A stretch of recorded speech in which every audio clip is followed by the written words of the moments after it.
السلام علیکم دوستوں آج ہم جس موضوع پہ بات کریں گے اس کا نام ہے خودکشی یا سوسائڈل۔ دوستوں، اللہ تعالیٰ نے انسان کو پیدا کیا، اسے دنیا میں بھیجا، اور سب سے زیادہ قیمتی جو چیز ہے وہ اس کی زندگی ہے۔ دوستوں، اگر زندگی میں مختلف حالات کے پیش نظر مختلف صدمات میں انسان اس حد تک مایوس ہو جاتا ہے کہ وہ سوچ لیتا ہے کہ میں اللہ تعالیٰ کی دی ہوئی اس نعمت سے چھٹکارا حاصل کروں۔ آخر ایسے کون سے حالات ہوتے ہیں کہ جس کی وجہ سے مریض ایسے سوچتا ہے اور اللہ کی دی ہوئی سب سے اچھی نعمت سے منہ موڑ لیتا ہے؟ دوستوں، جو کہ آج جانتے ہیں کہ ہومیوپیتھی علاج ایک ایسا طریقہ علاج ہے جس میں انفرادیت کو تلاش کیا جاتا ہے اور انفرادیت کے تحت ہی ادویات کا استعمال کیا جاتا ہے۔ تو اس حوالے سے ہم دیکھیں گے کہ کن کن خیالات کے تحت انسان خودکشی کرتا ہے یا خودکشی کے متعلق سوچتا ہے، اور یہ حالات کن کن ادویات میں آتے ہیں۔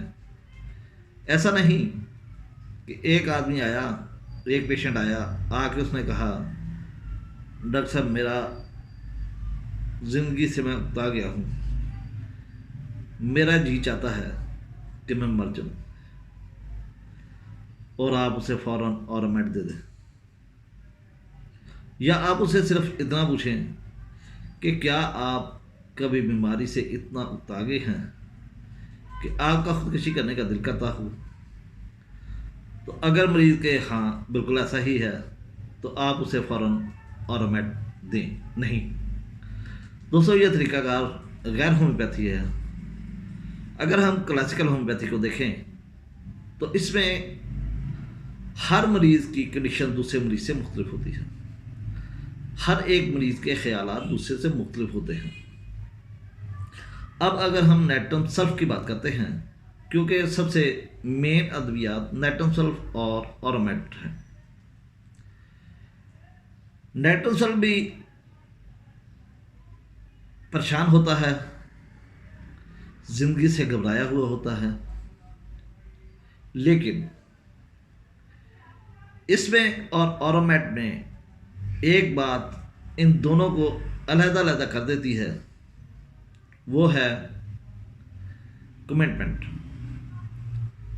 یا خوف۔ نیٹرم سلف کا مریض گھبرا کر اپنے آپ کو بدقسمت تصور کرتا ہے، لیکن جب وہ یہ خیال اس پہ حاوی ہو جاتا ہے تو وہ محسوس کرتا ہے کہ اگر میں مر گیا تو میرے بیوی بچوں کا گھر بار کا کیا ہوگا، ان کی ذمہ داری کون اٹھائے گا؟ تو اس لیے وہ اس خیال پہ قابو پاتا ہے اور یہ عام طور پر خودکشی نہیں کرتا۔ لیکن اگر دیکھیں آرمیٹ، تو آرمیٹ ایک ایسی دوا ہے جو یہ سمجھتی ہے کہ اب میں ذمہ داری نہیں لے سکتا، میں نہ گھر کی ذمہ داری پوری کر سکتا ہوں، نہ معاشرے کی ذمہ داری پوری کر سکتا ہوں، میں ایک نکما آدمی بن چکا ہوں، یعنی کہ میں کسی کے لیے بھی سود مند نہیں ہو سکتا۔ لیکن وہ کمٹمنٹ کا پکا ہوتا ہے،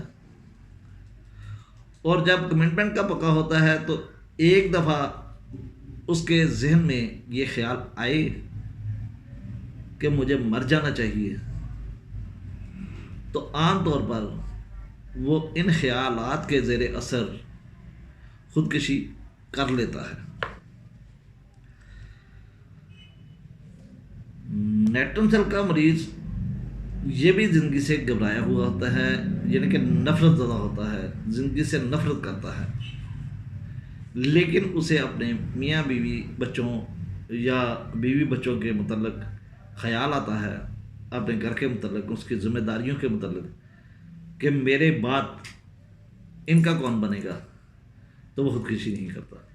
لیکن آٹومیٹ جب کمٹمنٹ کر لیتا ہے کہ اب میں بیکار ہوں، میرے سے ذمہ داریاں پوری نہیں ہو سکتی، تو وہ خودکشی کر لیتا ہے۔ اس کے بعد جو دعا آتی ہے وہ ہے سرائنم۔ اچھا دوستو، سرائنم کا مریض خودکشی کا کیوں سوچتا ہے اور کیا وجہ ہے کہ وہ خودکشی کرنا چاہتا ہے؟ سرائنم کے مریض کو ایک تو خارش کی وجہ سے بہت زیادہ تکلیف ہوتی ہے، اور دوسرا اسے سب سے زیادہ جو چیز مایوس کرتی ہے وہ غربت کا خوف ہے۔ اور یہ جب یہ سوچتا ہے کہ میں غریب ہو جاؤں گا، اب میرے پاس اتنی دولت نہیں ہوگی کہ میں زندگی بسر کر سکوں، تو پھر وہ ان خیالات کے زیر اثر، غربت کے خوف کی وجہ سے وہ خودکشی کر لیتا ہے۔ اس کے بعد ایلومینا آتی ہے۔ ایلومینا کو اگر ہم دیکھیں تو اس کے خیالات بہت مضبوط ہوتے ہیں، لیکن اس کے خیالات خودکشی کے تب آتے ہیں جب وہ چاقو دیکھ لیتا ہے، تیز دھار آلہ دیکھ لیتا ہے، تو پھر اس کا دل کرتا ہے کسی کو قتل کر دوں یا خود کو مار دوں۔ لیکن پھر وہ اس کنفیوژن میں رہتا ہے کہ میں کون ہوں، یہ جو میں ہوں، میں کون ہوں؟ تو یہ خیال جب اس کے ذہن پہ ہیوی ہو جاتا ہے، اور اسی کنفیوژن میں وہ چاقو سے اپنے آپ کو ختم کر لیتا ہے۔ اس کے بعد اینٹم کروڈ۔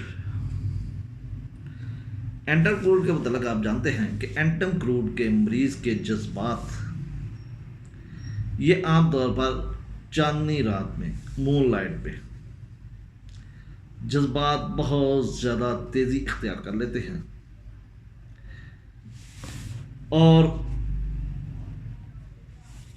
اس میں خاص طور پر چاندنی راتوں میں 14 کی چاند، یعنی کہ جب چاند پوری آبوتاب سے نکلا ہوتا ہے، تو پھر اس میں شدت آتی ہے، اور یہ پھر ان خیالات کے زیر اثر، جذبات کی شدت کے زیر اثر، جب اسے کوئی اور سلوشن نظر نہیں آتا تو وہ خودکشی کی طرف مائل ہوتا ہے۔ اس کے بعد ارجنٹم نائٹریکم۔ ارجنٹم نائٹریکم کا جو مریض ہوتا ہے، اس میں خیالات میں آپس میں جنگ چھڑی ہوتی ہے، اور اس کے خیالات بہت گہرائی سے آتے ہیں۔ اسے ایک خیال یہ آتا ہے یعنی کہ مذہب کا، اور دوسری طرف اسے جو چیز بے چین کرتی ہے وہ گھٹن، کلیسٹروفوبیا۔ کلیسٹروفوبیا سے جینے نہیں دیتا، اور اکثر دیکھا گیا ہے کہ وہ یہ سمجھتا ہے کہ شاید میری پیدائش ہی ٹھیک نہیں تھی، مجھے اس دنیا میں آنا چاہیے ہی نہیں تھا، یعنی کہ وہ اس دنیا میں گھٹن محسوس کرتا ہے، اور اس گھٹن سے چھٹکارا حاصل کرنے کے لیے وہ سوسائڈ کرتا ہے۔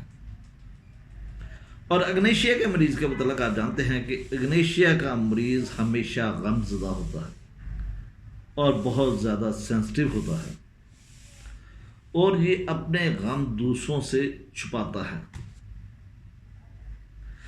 اکیلا رہنا چاہتا ہے۔ تو پھر جب غم حد سے زیادہ بڑھ جاتے ہیں تو پھر یہ دوسروں کو سرپرائز دیتا ہے غم کی وجہ سے، تو خود کو ختم کر لیتا ہے۔ اس کے بعد کالی برومیٹم۔ کالی برومیٹم جب کسی بھی تکلیف میں مبتلا ہوتا ہے تو وہ محسوس کرتا ہے، اسے اس چیز کا احساس ہوتا ہے کہ یہ بیماری عام بیماری نہیں، یہ بیماری اللہ کی طرف سے آئی ہے اور یہ میری کسی غلطی کی سزا کا نتیجہ ہے، اور جب تک اس سزا کا ازالہ نہیں ہوگا اس وقت تک اس بیماری سے میری جان نہیں چھوٹے گی، میں ٹھیک نہیں ہو سکتا، میں شفا یاب نہیں ہو سکتا، کیونکہ یہ ایک اللہ کا عذاب ہے میرے اوپر۔ تو وہ اس عذاب سے چھٹکارا حاصل کرنے کے لیے اپنے آپ کو ختم کرتا ہے، کیونکہ اللہ کے عذاب سے کون بچ سکتا ہے، کون چھٹکارا حاصل کر سکتا ہے، تو وہ اس عذاب سے بچنے کے لیے خودکشی کر لیتا ہے۔ اور اس کے بعد ہے لیلیم ٹگلیم۔ لیلیم ٹگلیم جو دعا ہے وہ بہت مذہبی قسم کے لوگ ہوتے ہیں، بہت پابند ہوتے ہیں مذہب کے، لیکن دوسری طرف ان میں سیکسول ایکسائٹمنٹ بہت زیادہ ہوتی ہے، اور وہ کبھی ایک طرف مذہب کو دیکھتے ہیں اور دوسری طرف اپنی سیکسول ڈیزائر کو دیکھتے ہیں، تو ان کے درمیان ایک جھگڑا ہوتا رہتا ہے۔ لیکن کسی وقت سیکسول خیالات اس کے بہت زیادہ انکریز کر جاتے ہیں،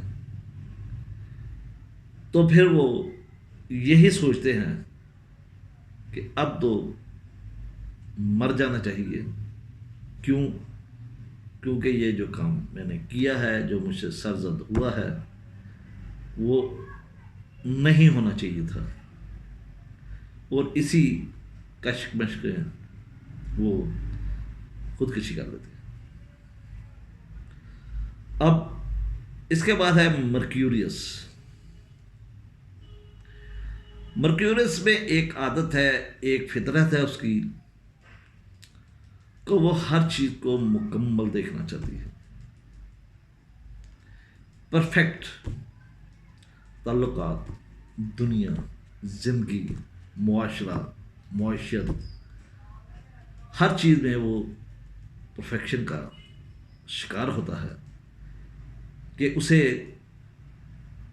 اگر کہیں بھی کوئی بھی گڑبڑ نظر آئے تو وہ بہت زیادہ دل برداشتہ ہوتا ہے،